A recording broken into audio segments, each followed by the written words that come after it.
1월의 마지막 주일을 맞아서 나의 품은 뜻 주의 뜻 같이 이 네 번째 말씀인데요. 이 첫 출발은 내 마음, 나, 개인의 기도, 개인의 소원, 개인의 결단 이렇게 출발을 했지만 오늘 마지막 시간에는 제목이 슬며시 바뀌었습니다. 네, 분명히 바뀌었죠. 나의 뜻이 아니라 우리의 뜻입니다. 단어 하나 바뀌었지만 기도의 범위를 넓혀주죠. 그리고 이것이야말로 신앙의 성숙이기도 하고 또 우리 공동체라고 하는 것을 자각하는 그런 글자입니다.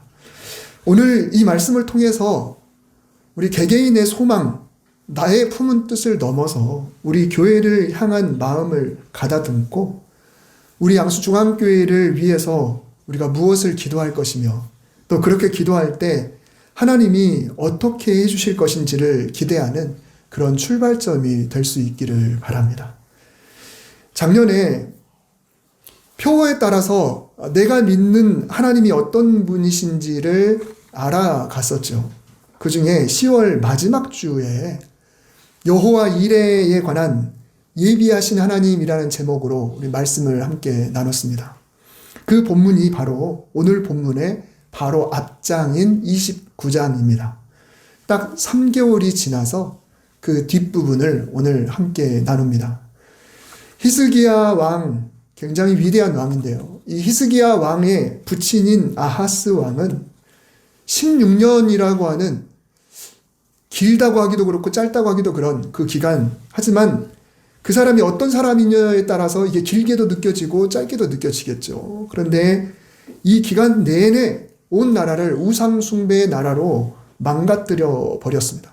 그러다 보니까 국력은 쇠퇴했고 동네 북이 되었고 주변의 많은 족속이 그냥 침범해 왔습니다. 그래도 이 왕은 돌이키지 않고 오히려 적반하장으로 나와서 이게 다 하나님 때문이요. 그래서 이 성전을 그냥 폐쇄해버리죠. 성전 기구를 다 부수고 그리고 성전 곳곳을 우상으로 그냥 다 채워버립니다. 그리고 문을 다 막아서 출입 금지령을 내려버렸죠.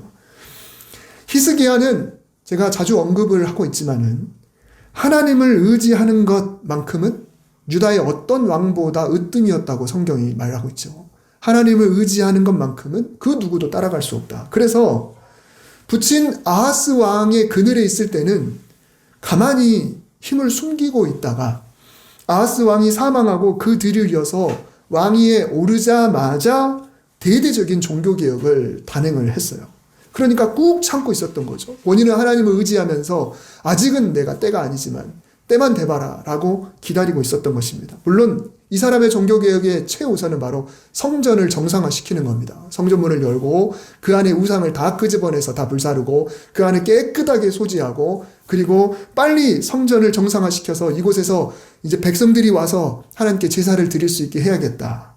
그래야 나라가 회복될 것이다 라고 생각을 했습니다. 그래서 히스기야는 매우 신속하게 이 일을 진행을 했고 드디어 감격적인 제사가 정말 빨리 재개됐습니다. 그리고 그 제사를 지낸 후에는 백성들에게 자원해서 자 감사할 사람 또 화목제를 드릴 사람 한번 혹시 있으면 와라 라고 했습니다. 아마 히스기야는 속으로 아마 얼마 없을지도 모르겠다. 그동안 너무 오랜 세월 우상숭배에 젖어 있었으니 백성들이 얼마나 준비하겠는가. 그리고 재물은 과연 있을 것이며 이들이 과연 정결은 행하고 왔을까 여러 가지 걱정을 했습니다. 그런데 나라가 정상이고 성전이 정상이었다면 아마 이 풍경이 이랬을 겁니다. 한 가정에 여러 양이 있습니다. 그런데 그 중에 특별히 한 우리에 들어가 있는 양들은 특별 분류 대상이에요. 그 양은 잘 먹여요. 그리고 잘 씻깁니다. 그리고 늘 털을 들춰보고 혹시라도 상처는 없는지 혹시 피부 트러블은 없는지 이 양들은 따로 특별히 관리를 하고 있는 거예요. 그러다가 때가 되면 그 중에 괜찮은 녀석 한 마리를 끄집어 넣어서 성전으로 가는 거예요. 이렇게 잘 먹여서 어릴 때부터 잘 키우고 관리를 해야 때가 되면 차례대로 제물로 사용이 되는 거죠. 평상시라면 그렇습니다. 그런데 악한 왕의 정책에 따라서 우상숭배에 오랜 세월을 보내다가 보니까 그런 상황에서 과연 이게 가능할까요? 그렇지 않죠. 이게 필요하지가 않아요. 굳이 이 한 마리라도 아쉬운 판에 이 양을 특별 관리할 필요가 없는 거죠. 때 되면 그냥 잡아먹는 것이고, 그냥 막 밖에서 굴리기도 하고, 병 좀 있어도 그냥 뭐 무시하고 이렇게 되는 거죠. 그런 상황에서 갑작스레게 진행된 이 제사에 제물이 필요한데, 히스기야가 걱정을 했겠죠. 그런데 이런 상황 속에서 놀라운 일이 벌어졌죠. 그때 말씀을 드렸듯이 엄청나게 많은 백성이 어마어마하게 많은 짐승들을 가지고 한꺼번에 몰려들었어요. 정결한 짐승들을 가지고. 그래서 너무 많은 짐승이 들어오다 보니까 제사장 숫자도 턱없이 부족해서 결국은 레위인들, 원래 청소해야 될 사람들, 문지기 해야 될 사람들, 노래 부르야 될 사람들, 또 그냥 노동해야 될 그런 레위인들 있잖아요. 그들이 정결을 갖춘 사람이 생각보다 많아가지고 그들이 이 일을 대신 한 거예요. 그들을 잡고 각을 뜨고 내장을 끄집어내고, 원래 제사장만 하는 건데 이런 일들을 결국은 생각지도 않게 레위인들이 준비되어 있었더라는 거죠. 그래서 성경에서 그 이유를 뭐라고 말씀한가요? 그때 말씀드렸듯이 이 일이 갑자기 진행되었지만 사실은 하나님께서 백성을 위하여 예비하신 거였다라고 말씀을 하고 있습니다. 걱정할 필요가 없었다는 거예요. 이미 하나님이 백성이 드릴 만한 재물, 그리고 그 많은 재물을 감당할 만한 정결한 레위인까지 다 준비해 놓고 계셨기 때문에 결국은 갑작스런 이 엄청난 감사제가 아무 문제 없이 진행될 수 있게 됐습니다.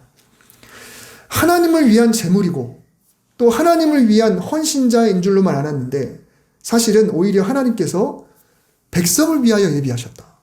하나님을 위해 재물이 있어야 되고 하나님을 위해 헌신자가 있어야 되는데 거꾸로 하나님이 백성을 위해서 그 재물을 준비해 주셨고 또 헌신자를 예비해 두셨다라고 하는 놀라운 이 말씀. 여러분, 지금도 우리가 주일을 앞두고 마음을 가다듬고 또 헌금을 준비하고 또 하나님을 위해서 또 예배의 주인공이신 그 하나님을 위해서 우리가 하나님께 예배드리러 오는 게 가장 큰 목적이지만 다른 한편으로는 그렇게 하는 것이 우리를 위한 것이라고 하나님 말씀하시는 거예요.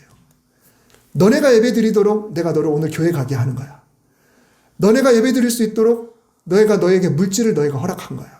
하나님이 우리를 위해서 예비하셨다는 이 놀라운 말씀 앞에 여러분, 우리가 이 자리에 있는 것이 우리가 하나님께 뭔가를 해드리는 것 이것뿐만이 아니고 오히려 이게 하나님이 준비하신 거구나. 하나님의 은혜이구나. 내가 이곳에 있는 것이 하나님이 나를 위해서 그러는 것이구나. 내가 들을 수 있는 것이 하나님이 나를 위해서 그러는 것이구나라는 그 믿음으로 우리가 이 자리에 있게 될 때 우리의 예배의 마음이 많이 달라지게 될 것입니다.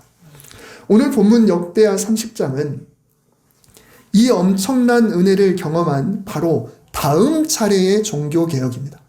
이제 그 다음에 또 그 다음 수순의 종교개혁이 있어야 되겠죠. 히스기야는 오랫동안 중단되었던 유월절을 제대로 드려야겠다라는 생각을 했습니다. 성경에 보면 유월절이 매년 있지만 그 유월절이 제대로 드려진 게 별로 없습니다. 손에 막 꼽아요. 근데 이 개혁은 히스기야의 지금 앞에 했던 개혁과는 좀 다른 모습을 보여줍니다. 히스기야는 유다 왕국, 남왕국 유다의 왕이에요. 그의 영역은 남왕국 유다입니다. 그런데 이번에는 이 개혁의 영역을 좀 넓혀갑니다. 바로 같은 민족이지만 분단되어 있는 나라, 북왕국 이스라엘에게까지 뻗어가요. 당시 북이스라엘은 어떤 상황이냐면 정치적으로 국가가 이미 기능을 상실한 상태입니다. 남왕국 유다는 그래도 아직 건재해요. 그렇지만 북왕국 이스라엘은 당시에 마지막 왕인 호세아가 통치하고 있었어요. 그리고 수도 사마리아는 아직은 남아있긴 하지만 실제로는 대제국 아수르의 침범을 받아서 속국이나 다름없는 그런 상황이었습니다. 아직은 사마리아가 완전히 멸망되진 않았지만 이미 나라가 아닌 그런 상황. 영적인 상태는 두말할 나위가 없죠. 원래 출발점부터 우상 숭배로 시작했고 거기에 선지자들이 있었어도 거기는 우상 숭배의 나라, 우상 숭배의 왕, 백성들로 하여금 느바세 아들 여로보암처럼 백성들로 하여금 우상을 숭배하도록 만드는 그런 왕들이 쭉 이어져 왔기 때문에 그 나라는 영적으로는 매우 심각한 그런 상황이었습니다. 그런데 히스기야가 편지를 써요. 파발꾼들을 다 모은 다음에 남왕국 유다 전체 그리고 심지어 북왕국 이스라엘의 모든 지파 성읍마다 이 파발꾼을 보냅니다. 남북이 나눠져 있지만 북왕국이 이미 국가 기능을 상실한 상태니까 막 그냥 사람을 보낸 겁니다. 배달할 사람들을 동시에 풀어서 남북왕국 전체, 성경에 보니까 브엘사바부터 단, 혹은 거꾸로 단에서부터 브엘세바 이런 표현이 나오거든요. 그거는 제일 북단에 있는 게 단이고 제일 남쪽에 있는 게 브엘세바고, 그러니까 우리나라로 말하면 백두에서 한라까지 이런 표현이라고 보면 돼요. 그러니까 그렇게 전국에다가 이 파발꾼을 다 보냈습니다. 편지의 내용은 이렇습니다. 하나님께로 돌아오라. 하나님께 범죄한 너희 조상들의 길, 그리고 다른 형제 지파들의 길을 떠나라. 이제 하나님께서 당신의 거룩하신 이름을 두신 이 성전에 함께 모이자. 출애굽 사건에 감사드리는 그 유월절은 우리 민족의 근간이 아니냐. 돌아오라. 하나님은 은혜로우시고 자비하신 분이시다. 그분은 너희 얼굴을 보고 싶어 하신다. 이런 마음이 담긴 편지를 보냈습니다. 여러분, 상식적으로 생각하면 굳이 그들을 초청할 이유가 없어요. 솔로몬이 죽고 난 후에 남북이 처음 분열될 때 이스라엘은 출발부터 우리 그 성전 안 할래라고 성전을 별도로 짓고, 거기에다가 우리 하나님 말고 다른 신 섬길래, 다른 우상을 세우고, 우리 레위인 말고 제사장 말고 다른 제사장을 세울래, 그리고 절기도 우리가 마음대로 날짜를 정할래. 아예 그냥 형식은 있지만 완벽하게 다른 그런 나라로 출발을 했거든요. 그 후로 히스기야 때까지가 거의 200여 년입니다. 200여 년간 평화로웠느냐? 그렇지도 않죠. 수도 없이 싸워왔습니다. 말이 200년이지 우리나라 남북 분단이 80년이죠. 80년. 200년은 엄청납니다. 엄청나요. 그러니 히스기야는 왕이 돼서 지금 숨가쁘게 달린 결과 우선 이 남한국 유다 우리끼리만이라도 정상화된 마당, 겨우 정상화된 거죠. 우상에 숭배했던 그 상황이 바뀌는 그런 마당에 우리 백성들 추스르기 여력도 없어요. 우리만 잘 밀면 됐지, 우리만 복받으면 되지라고 어쩌면 선을 긋는 것이 훨씬 더 편하고 훨씬 더 안전합니다. 또 히스기야가 편지를 보냈을 때 이 편지를 받은 북이스라엘의 반응이 그리 좋지 않았습니다. 오늘 10절에 보면은 이 편지를 받은 그 사람들이 그들을 조롱하며 비웃었더라 라는 말이 있어요. 대부분은 그랬습니다. 그 편지를 받고 콧방귀를 끼는 거야. 히스기야 네가 뭐라고. 우리도 신이 있는데, 우리도 성전이 있는데 니까 짓게 뭐라고. 이 편지를 받고 대부분이 조롱하고 비웃었어요. 자, 그런데 어떤 사람들은 마음이 동해서 짐을 다 싸고 그곳에서부터 먼 길을 출발해서 예루살렘으로 내려왔습니다. 아쉬운 건 그 사람 숫자가 그리 많지 않았던 것 같아요. 그러니 몇 사람이라고 표현한 거죠. 얼마나 많은 사람인지 모르겠지만 그리 많지는 않다라는 것입니다. 여러분, 오늘날 교회는 모두에게 열려 있다고 이야기를 합니다. 그리고 복음도 모두를 향해 열려 있죠. 하지만 우리는 이미 알고 있습니다. 세상 사람의 반응이 결코 호의적이지 않다. 누군가는 교회를 조롱하고, 누군가는 의심하고, 누군가는 상처 때문에 머뭇거립니다. 우리도 이미 알고 있습니다. 그러나 교회가 해야 할 일은 그 반응까지도 통제하는 것이 아니라 그저 초청을 멈추지 않는 것입니다. 그들의 반응은 그럴 거야. 그러니 우리는 하지 말자. 이것이 아니라 그런 반응이 있을 것을 이미 알고 있고 이미 겪어봤지만 그럼에도 불구하고 편지를 보내는 거죠. 히스기야도 분명히 알았을 겁니다. 과연 이 사람들이 뭐라고 반응할까? 그런데도 히스기야는 그 편지를 보냈어요. 그렇게 보냈는데도 초청에 응한 사람, 다만 몇 사람만 반응했다. 지금도 마찬가지죠. 이제 드디어 6월절이 시작됩니다. 그런데 중요한 문제가 하나 생겼습니다. 6월절은 가장 중요한 절기입니다. 이스라엘 민족의 정체성이 담긴 그런 절기여서 너무너무 중요해요. 어린 양의 피로 애굽에 내린 10가지 재앙 중에서 마지막 10번째 재앙을 어린 양의 피로서 살아나게 되고, 그리고 홍해를 건너는 이걸 민족적인 세례라고 이야기를 하죠.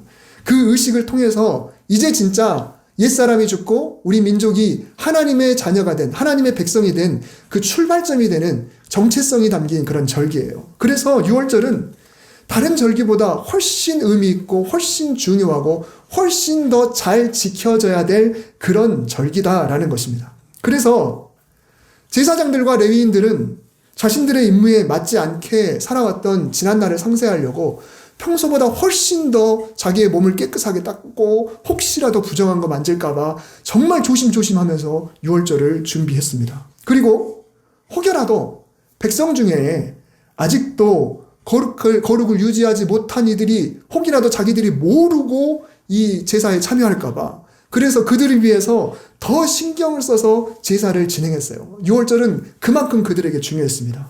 자, 그런데 하필 히스기야의 편지를 받고 북에서 내려왔던 그 몇 사람이라는 사람들, 물론 손가락에 꼽을 만한 그런 사람은 아니겠죠. 훨씬 많겠죠. 근데 그 사람들 신앙의 초청을 받고 고향 땅을 버리고 내려온 사람들, 조롱하는 동료들의 시선을 뒤로 하고 정말 두렵고 떨리는 마음으로 200년을 단절된 그 엄청난 세월을 거슬러서 다시 예루살렘으로 내려오는 그런 사람들, 200년간 조상들이 믿어왔던 종교를 버리고 남으로 내려왔던 이 사람들은 유월절을 어떻게 지키는지 잘 몰랐습니다. 그래서 부정한 상태로는 절대로 먹어서는 안 되는 이 절기 음식을 먹었어요. 유월절 고기. 여러분, 유월절 고기가 뭐냐면 짐승을 오면 제물을 위해서 그걸 잡죠. 그러면 그 중에 쓸데없는 부분은 태우고 그리고 일부는 하나님께 드리고 일부는 제사장 그리고 레위인의 몫으로 주고 또 일부는 그 제물을 짐승을 잡아온 그 집으로 돌려줍니다. 이 화목제 같은 경우 대부분 그렇게 되는데 유월절도 마찬가지예요. 유월절 고기도 그렇습니다. 하나님이 극히 일부만 막 불에 태웠다고 그래서 여러분 우리가 그 이미지나 이런 거 보면 막 양 한 마리가 통째로 막 올라가 있고 불을 확 대고 막 이렇게 생각하죠. 그렇지 않아요. 그 부분 일부분 어떤 제사는 기름 부분만 태우기도 하고 어떤 제사는 이 부분만 태우기도 하고 제사마다 다 다르죠. 자, 그런데 특히 이 유월절 제사는 그 짐승을 잡아온 사람에게 몫이 훨씬 많아요. 왜냐하면 이날은 축제니까 이거 가지고 너네들 그날 포식해라, 잔치를 벌여라 라고 하는 의미에서 많은 부분을 넘깁니다. 자, 그런데 내 몫으로 돌아온 이 고기를 함부로 먹을 수 있는가? 그렇지 않아요. 정결한 사람만 먹을 수 있습니다. 율법에 나온 규정대로 정결한 사람만 먹을 수가 있어요.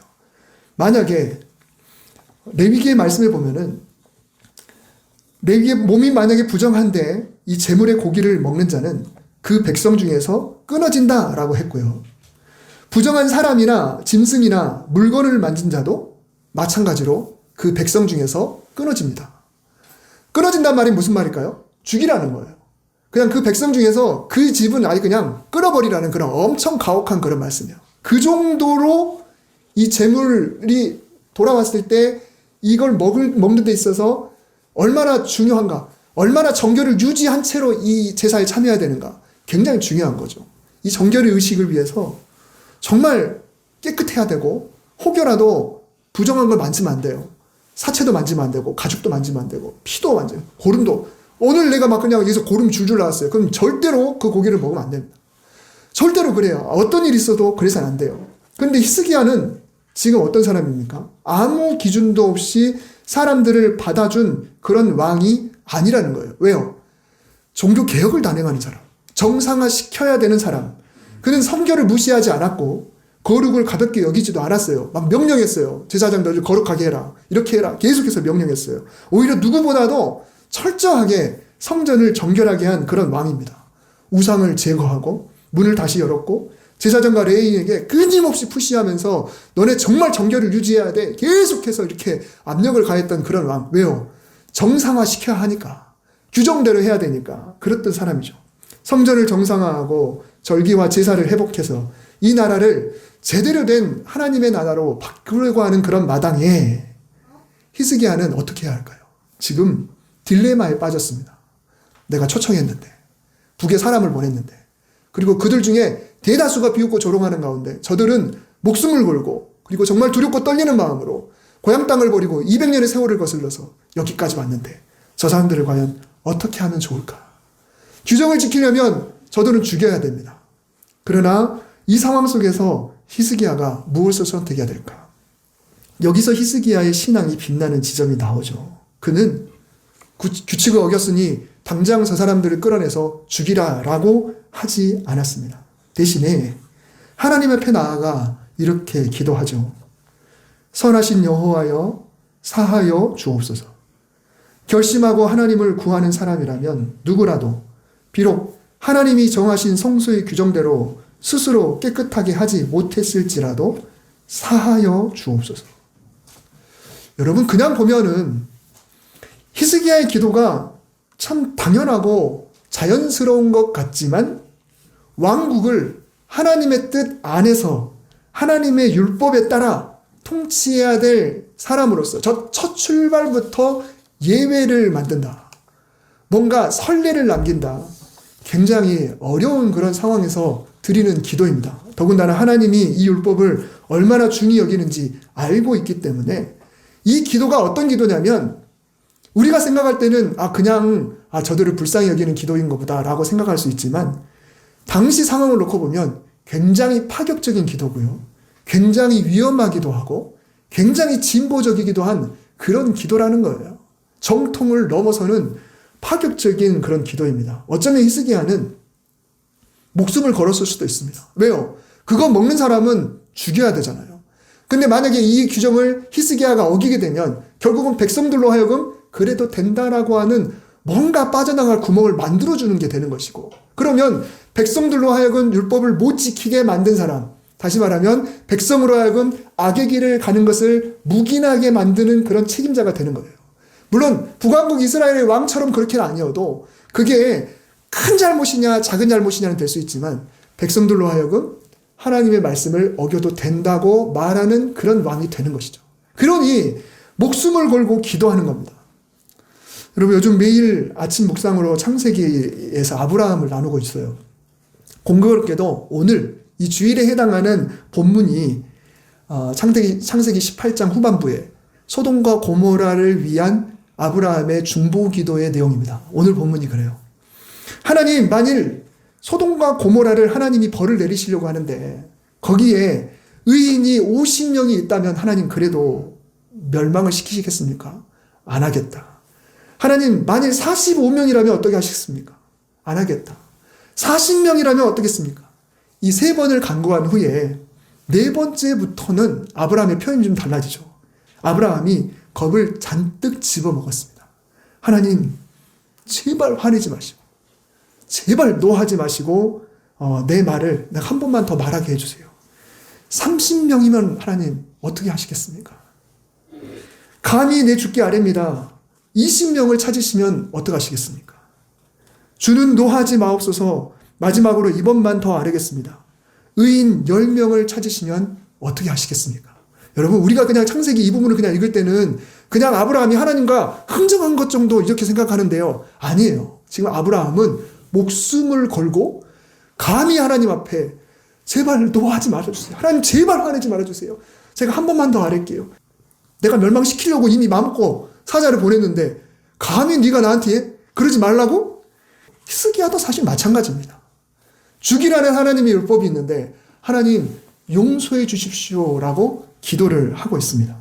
하나님의 뜻에 반하는, 율법을 거스르는, 반드시 백성 중에서 끊어지게 해야 한다는 말씀에 정확히 반하는, 오히려 이 일이 잘 집행되도록 책임을 져야 되는 그런 왕의 위치에 있는 사람이 그런 기도를 하고 있다라는 것입니다.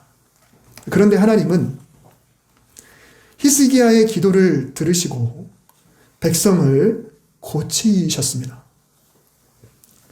여러분, 얼핏 보면 히스기야가 기도했고 히스기야의 기도대로 그냥 그대로 응답된 것 같습니다만 자세히 들여다보면 히스기야의 기도와 하나님의 응답은 많이 다릅니다.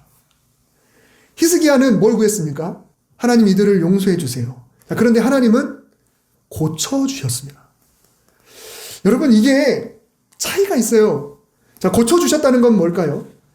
부정한 상태로 유월절 음식을 먹은 일에 대한 용서를 넘어섭니다. 왜요? 부정한 상태는 여전히 남아있으니까. 부정한 상태는 그대로 남아있고 그걸로 인해서 이거를 먹었다는 그 사실 자체만 용서해 주는 거잖아요. 고쳐주심은 뭘까? 고쳐주심은 하나님이 그래 부정한 상태로 그거 먹었는데 이건 죽을 죄인데 내가 그냥 이번에는 네 기도를 듣고 눈 감아줄게. 그래 그냥 용서해 줄게. 이번엔 넘어가 줄게. 이 정도가 아니죠.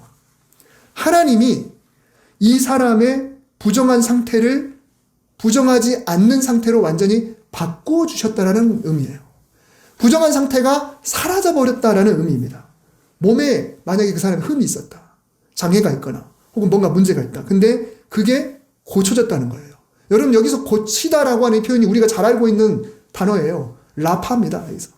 하나님께서 고치셨다라고 할 때 지금 이 부정한 사람 뭔가가 지금 몸에 뭔가 불편하고 뭔가 지금 하지 못할 수밖에 없는 그런 상태가 있었는데 상처가 있었는데 질병이 있었는데 이게 다 나아버렸어요. 부정한 것을 만져서 그 세균에 감염이 됐다. 누군가의 고름을 만져서 내 피부에 들어가서 내 세균에 감염이 됐다. 곰팡이가 들어와서 습진이 걸렸거나 뭔가 건성이 있거나 뭐 이런 부분이 있었는데 그런 부분은 내가 고치지 못해서 부정한 그 제사장 여러분 신체 검사를 하거든요. 성전 문지기가 그냥 문만 열었다 닫았다가 아니에요. 이 문지기가 하는 일들이 신체 검사를 하는 겁니다. 어디 한번 보자. 진짜 거룩한가? 몸에 흠이 있나 없나? 그래서 예수님이 고침받은 사람에게 너 가서 제사장에게 보이라라고 하는 게 그거예요. 가서 신체 검사 다시 받아라. 건강검진 받아서 건강하다라는 선언을 받아야 너는 성전에 들어간다. 이게 문지기가 하는 일이거든요. 그러니 그 사람들도 거룩을 해야 돼요.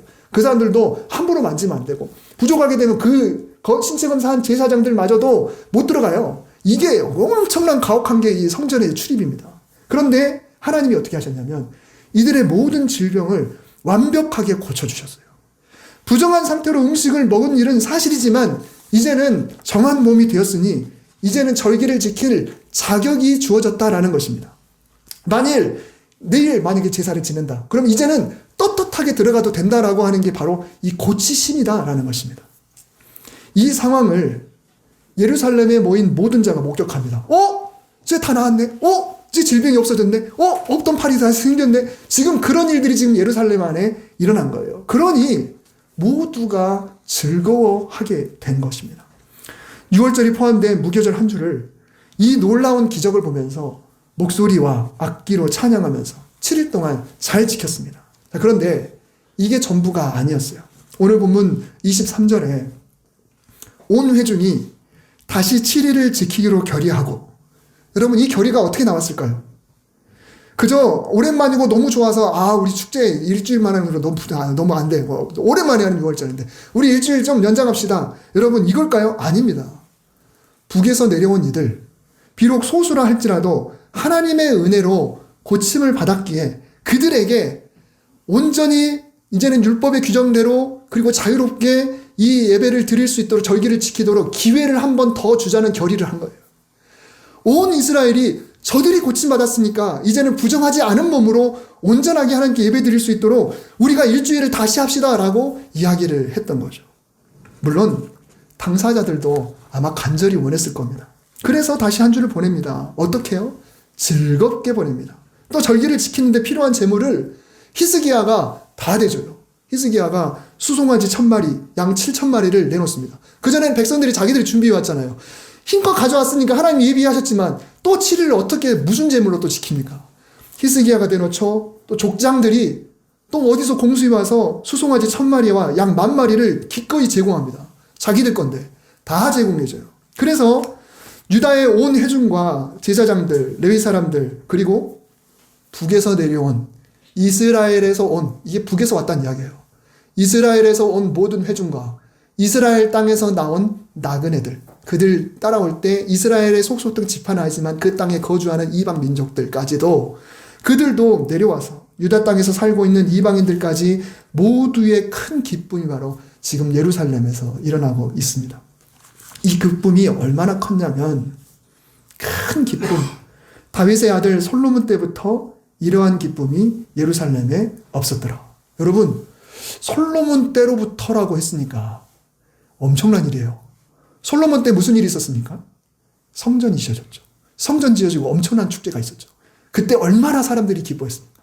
근데 오늘 히스기야의 이 회복된 6월절 두 번째 드린 7일, 두 번째 이 7일 동안에는 이 기쁨이 솔로몬이 처음 성전을 지었던 그 기쁨을 훨씬 더 능가하는 어마어마한 기쁨이었다는 것입니다.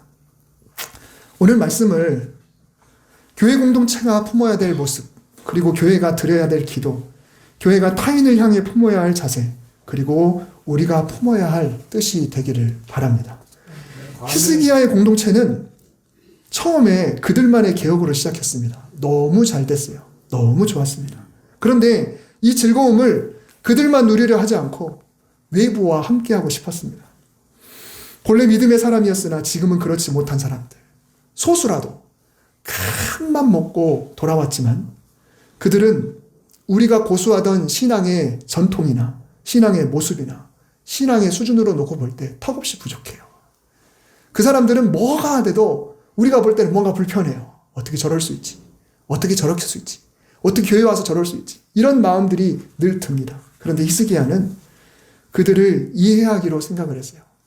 자신이 이해했기에 하나님께도 양해해 주시기를, 하나님께도 용서해 주시기를 구했습니다. 그런데 하나님은 그들의 용서를 넘어섰어요. 모든 약함, 부족함, 아픔, 상처, 치료받아야 할 모든 것을 완벽하게 정상으로 돌려놓으셨습니다. 그 광경을 공동체가 봅니다. 함께 감격합니다. 함께 즐거워합니다. 그래서 이제는 이 사람들과 함께 드리는 신앙생활 진짜 재밌게 다시 우리가 해야 되지 않을까라는 결의를 했어요. 오늘 본문의 표현대로 큰 기쁨이 있었습니다. 또 뭐였으면 좋겠다. 또 뭐였으면 좋겠다. 또 만나고 싶다.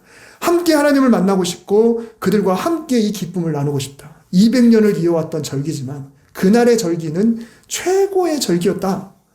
이게 이 교회 공동체의 아름다운 모습이다라고 하는 것입니다.